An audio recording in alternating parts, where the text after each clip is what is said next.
জয়গুরু। আজ আমরা শুনব সদ্গুরু ও শ্রী শ্রী নিগমানন্দ দেব। লিখছেন দেবপ্রসাদ মজুমদার। জয়গুরু। সময়টা বাংলা 1343 সাল। স্থান মহানগরী কলকাতার ইন্ডিয়ান প্রেস। এক প্রথিতযশ মনীষী প্রশ্ন করলেন এক নবীন সন্ন্যাসীকে। গৌরাঙ্গ মহাপ্রভু প্রচার করে গেছেন জীবে দয়া নামে রুচি। রামকৃষ্ণ পরমহংসদেব বলেছেন যত মত তত পথ। আপনাদের ঠাকুর কি বলে গেছেন, এক কথায় বলবেন? নবীন সন্ন্যাসী দৃপ্ত কণ্ঠে উত্তর দিলেন, শঙ্করের মত ও গৌরাঙ্গের পথ। তখন সেই বিদগ্ধ পণ্ডিত মিনিটখানেক চোখ বুজে থাকবার পর বললেন, বাহ, সুন্দর আইডিয়া তো। এখন নিশ্চয়ই জানতে ইচ্ছা করে ওই বিদগ্ধ পণ্ডিতটি কে। তিনি হলেন বিখ্যাত পণ্ডিত ডক্টর দীনেশ সেন। আর ওই নবীন সন্ন্যাসী হলেন স্বামী সিদ্ধানন্দ।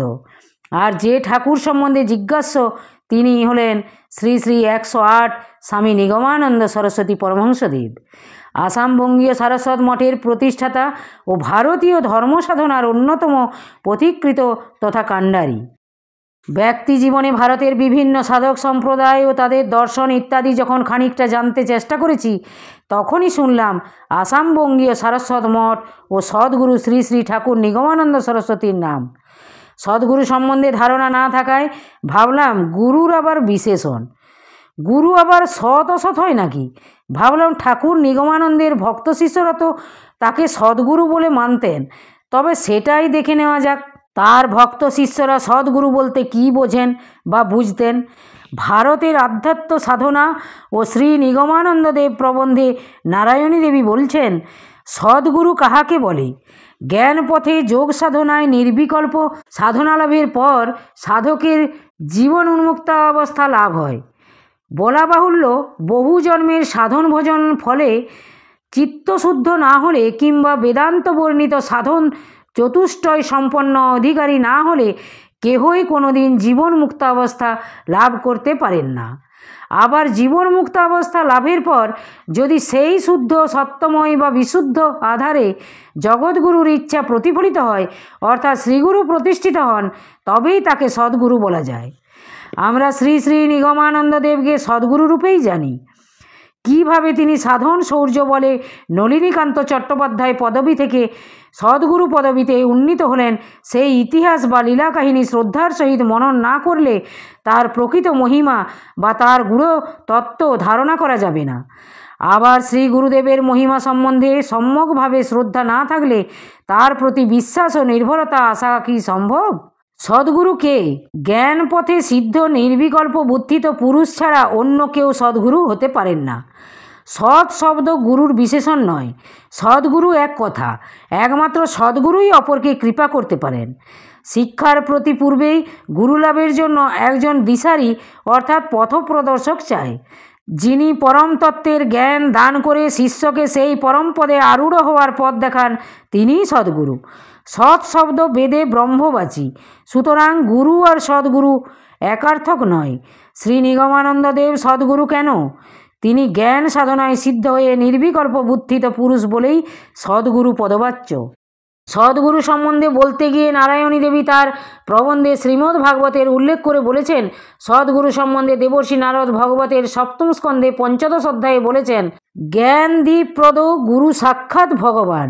যে ব্যক্তি তাকে মর্ত মানব মনে করে তার বেদাদি শাস্ত্রপাঠ হস্তি স্নানের মতো নিরর্থক।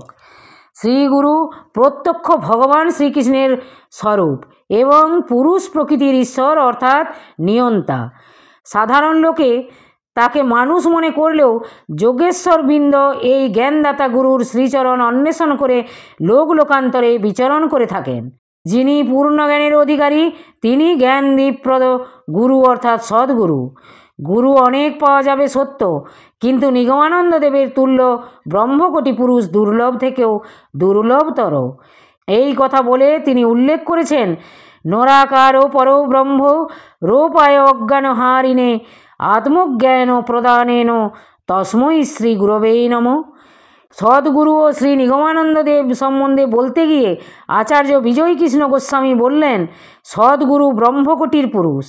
শ্রী নিগমানন্দ দেব এই ব্রহ্মকোটির পুরুষ। সদ্গুরু চেনার উপায় কি? এই প্রশ্নের উপরে শ্রী শ্রী আনন্দময়ী মা বললেন, সত্য কথা বলিতে হইলে প্রফেসরকে কি ছাত্ররা চিনিয়া নিতে পারে? এই জন্যই কেহ কেহ বলেন 1 বৎসর সঙ্গ করিয়া পরে গুরুত্বে বরণ করিতে হয়। তাহাতেও কি চেনা যায়? তবে একটা কথা আছে, যাহার সঙ্গে যে সংযোগ তাহার নিকট সেইটুকু পাইলেই হইবে, সেই অনুসারে যোগাযোগ হয়। হয়তো এমনও হয় যে গুরু করিয়া শেষে আফসোস করে, আর ভালো লাগে না। তখন বলা হয় তাহার নিকট হইতে যতটুকু পাওনা ছিল ততটুকু পাওয়া গেল। আবার সদ্গুরু স্বয়ংই শিষ্যকে আশ্রয় দেন এবং অনুসন্ধান করাইয়া নেন। জগৎগুরুর স্বভাবই এই করুণা। ইষ্ট গুরু ও মন্ত্র তিনই তো এক। তাই এই সদ্গুরু প্রসঙ্গে মহামহোপাধ্যায় ডক্টর গোপীনাথ কবিরাজ বলেন, যাহার কৃপায় পূর্ণ সত্যের রূপ প্রত্যক্ষ হয়, যে প্রত্যক্ষের পর আর কোনো আবরণ থাকে না, তিনিই সদ্গুরু। সদ্গুরু সম্বন্ধে শিষ্যদের প্রশ্নের উত্তরে ঠাকুর শ্রী শ্রী নিগমানন্দদেব বললেন, সদ্গুরু তিনি যার মাঝে সদ্গুরুর অধিষ্ঠান হয়। অবতাররা বিশেষ কোনো উদ্দেশ্যে সাধন বা মতবাদের দিকে ঝোঁক দেন, কিন্তু সদ্গুরুর মাঝে সব সমন্বয়। অবতাররা কোনো ঋষির সূক্ষ্ম দেহকে অবলম্বন করে অবতরণ করেন, সদ্গুরুরা তা করেন না। নির্বিকল্প সমাধির পর তাদের মাঝে হয় জগৎগুরুর অধিষ্ঠান। এছাড়া শ্রী শ্রী ঠাকুর নিগমানন্দের জীবনী ও বাণী গ্রন্থের কয়েকটি উদ্ধৃতি অবশ্যই উল্লেখ্য।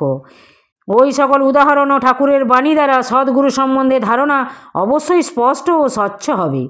গুরু বলতে পূর্বে সদ্গুরুকেই বোঝাতো। সৎ শব্দের অর্থ গুরুর বিশেষণ নয়।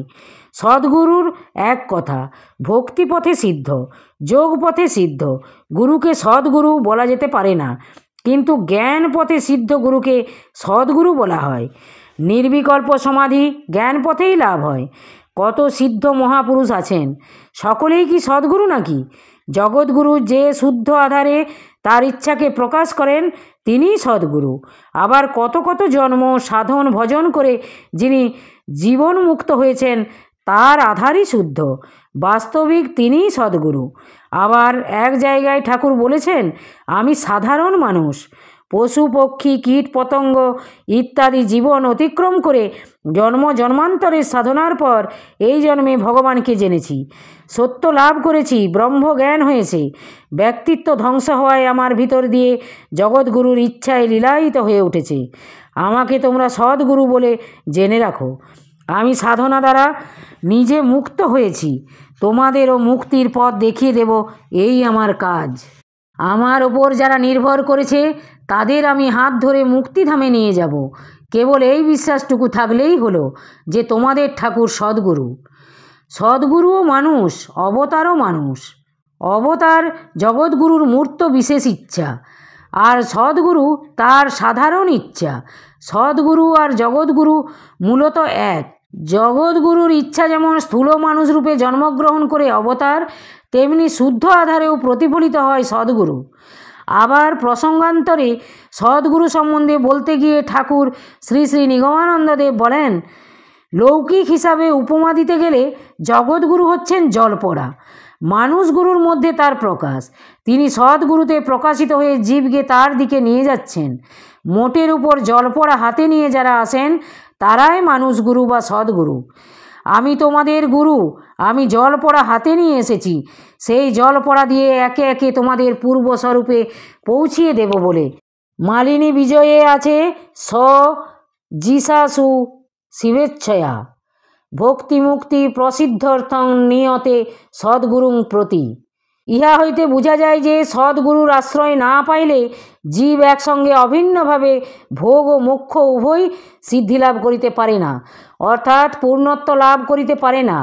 সদ্গুরু প্রাপ্তির মূলে যে ভগবদ ইচ্ছাই মুখ্য কারণ এবং জীবের ইচ্ছা ওই মূল ইচ্ছারই অনুগামিনী, তাহা জিসাসু শিবেচ্ছয়া। এই বাক্যাংশ হইতে স্পষ্টই বুঝিতে পারা যায়, ভগবদ্গণ গ্রহপ্রাপ্ত সাধক যখন আপনার স্বরূপ লাভের জন্য ব্যাকুল হয়, তখন ভগবদ ইচ্ছার প্রেরণায় তাহার চিত্তে সদ্গুরু প্রাপ্তির জন্য শুভ ইচ্ছা জাগিয়ে ওঠে।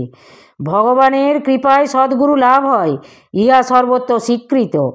এই ইচ্ছা শুদ্ধ বিদ্যার বিকাশ। অতএব জগৎগুরু যে শুদ্ধ আধারে তার ইচ্ছাকে প্রকাশ করেন এবং নির্বিকল্প সমাধি যার লাভ হয়েছে তিনিই সদ্গুরু। তাই সদ্গুরু শ্রী শ্রী নিগমানন্দ দেবের রাতুল চরণে আমার ভুলুণ্ঠিত সশ্রদ্ধ প্রণাম। জয় গুরু, জয় গুরু। আজ এই পর্যন্তই। যদি আপনাদের ভালো লেগে থাকে তাহলে চ্যানেলটিকে সাবস্ক্রাইব করে সাথে থাকবেন। জয় গুরু, জয় গুরু।